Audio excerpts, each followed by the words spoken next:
Hello, this is Arun Bagel and I am going to start chapter 2 of Karma, and that is Volition, the basis of Karma. Ultimately, life is neither suffering nor bliss. It is what you make it.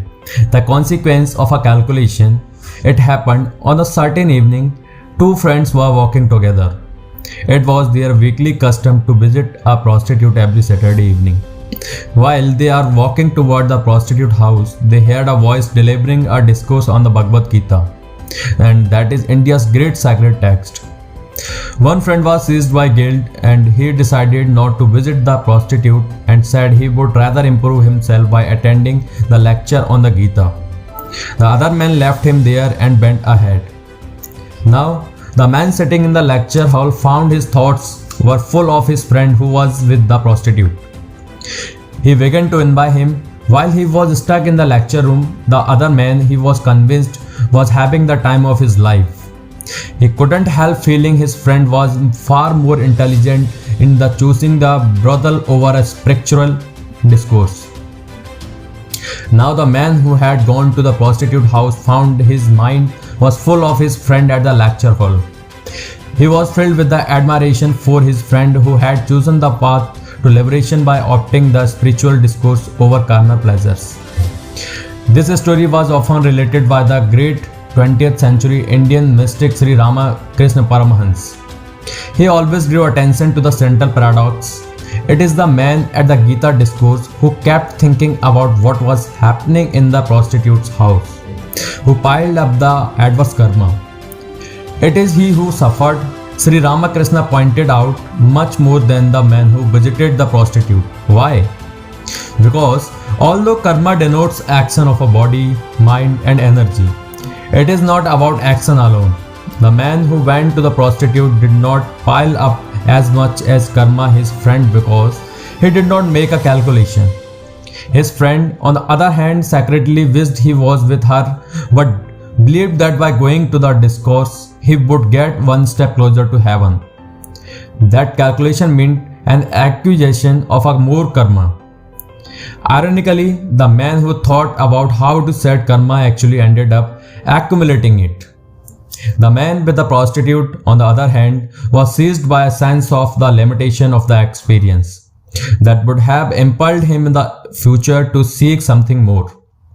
So the experience with the prostitute became a trigger for the personal growth. This story points to a common mistake. People often assume karma is only about external action. They think performing acts of a clarity and virtue will earn them good karma. What they never quite realize is that it is about something much subtler. Karma is much more fundamentally about volition. The reason why religious teachings all over the world are always talking about love is that the moment you become loving, you are naturally at your best in relation to others. The moment you view everyone with love, your attention is automatically inclusive. Regardless of the what blunders you may commit in the name of love, the karma still does not accumulate beyond a point.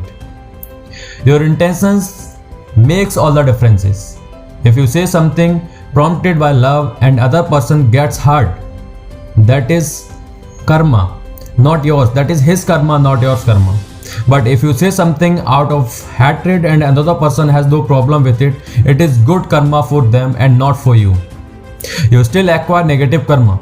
How the recipient of your hatred reacts is not that point. The accumulation of karma is determined by your intentions, not merely by its impact on someone else. Consider another situation. Let us say you are playing with a knife. It accidentally hits someone and they fall down dead. This is one kind of karma. In another scenario, you get into an argument with someone while cutting vegetables. In the heat of that moment, you stab them and they die. In a third situation, you meticulously plan how you would dispose of an enemy. You pursue them and thrust a knife into them.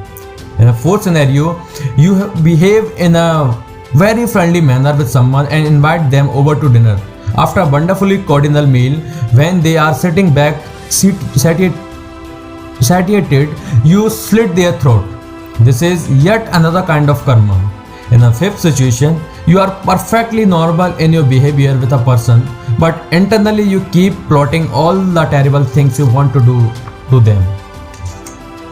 In the first 4 cases, the same ingredients are present to you. The other person, the knife and death. The karma, however, is not the same. It is not difficult to guess which will breed the worst karmas. By worst, I do not mean the most immoral. I mean that which creates the worst consequences for you. The consequence for the other person is the same, but the impact on you is determined by the nature of your volition. It is the level of bitterness and hatred that causes karma, not the act alone. The 5th scenario is actually the worst in terms of karmic accumulation. The first 4 talk about situations in which the result is the same for the other person. In the 5th, there is no consequences for the other person. They have been released from their karma, so it is good for them. But your karma is much stronger because here you are repeating the act a million times within yourself. Acting out the bitterness externally has a grave physical consequence for you, a jail sentence. But allowing the bitterness to grow and multiply within has even deeper internal consequences. Intentions motivated by a personal agenda always acquires much more karma. If you keep repeating the same mental actions, it is because you have a strong personal stake in the matter. You may not be sentenced to prison, but you have imprisoned yourself. It is interesting that legal system is most part of the world also take intentions into account when determining the punishment for a crime. A cold-blooded premeditated murder is treated quietly for differently. For instance, from a crime of a passion committed in the heat of the moment. And yet the karmic consequence is not punishment. The consequence is simply life's way of trying to work out the karma you are constantly creating. If you perform only negative mental karma, there may be no external consequence, but you experience a deeper level of internally suffering. What does working out karma mean? It means that the play of your life is happening according to your tendencies, not according to some system of right and wrong. Your life simply organizes itself in order to fulfill your inclinations. Karma is not a punishment or reward. It is just the process by which life tries to fulfill itself. A level of volition that many people are unaware of its action on the energy level. A negative thought, as we know, can breed karma. A negative thought combined with a negative emotions means a deeper karma. When a negative thought, negative emotions and negative external actions combine, there is even deeper karma. When a negative thought and negative emotions combine with a recurrent mental actions, that karma is deeper still. Killing someone in your head in 1,000 different ways, as we saw, accumulates a great deal of karma. However, there are those who opted for energy-based actions. This could mean engaging in practices that results in the death of an adversary or rival or any person they want to get out of the way. Such practices are known as occult or black magic. These occult systems exist on the fringes of many cultures, wherein a few experts can be approached to use their energies to cause harm to someone else. Once you energetically try to influence someone else for your own benefit, it is the worst possible karma. The karma generated by energy-based actions goes deeper than any other kind of action. Let us not forget that what is right volition in one context might be marketed differently in other. You have certain ideas of right and wrong because of the moral code of the society you live in. It is not your innate nature that dictates these codes. Society has certain fixed mores and rules, and whenever you flout them, you feel you have erred. You may never gamble before your parents, but you may do it quite easily with your friends. If you are found out by your parents, you immediately start feeling guilty. Wearing a mini skirt in some parts of India may be considered outrageous. Similarly, being covered from top to toe in some parts of the world may be considered bizarre and inappropriate. These are not intrinsically right or wrong behaviors. It is society that deems what they are. However, if dressing differently from the social norms induce guilt or shame in the wearer, it could mean the accumulation of karma. It happened. Sankaran Pillai was on his deathbed. Knowing his end was near, he summoned his lawyer. He said, "I want to make a new will. I would like to leave my entire inheritance down to the last dollars to my wife. But I want to insist on just one precondition. She must marry within 19 days of my death." The lawyer was surprised. "Why such a strange request, Mr. Pillai?" he asked. "Well, I want at least one person to regret that I died."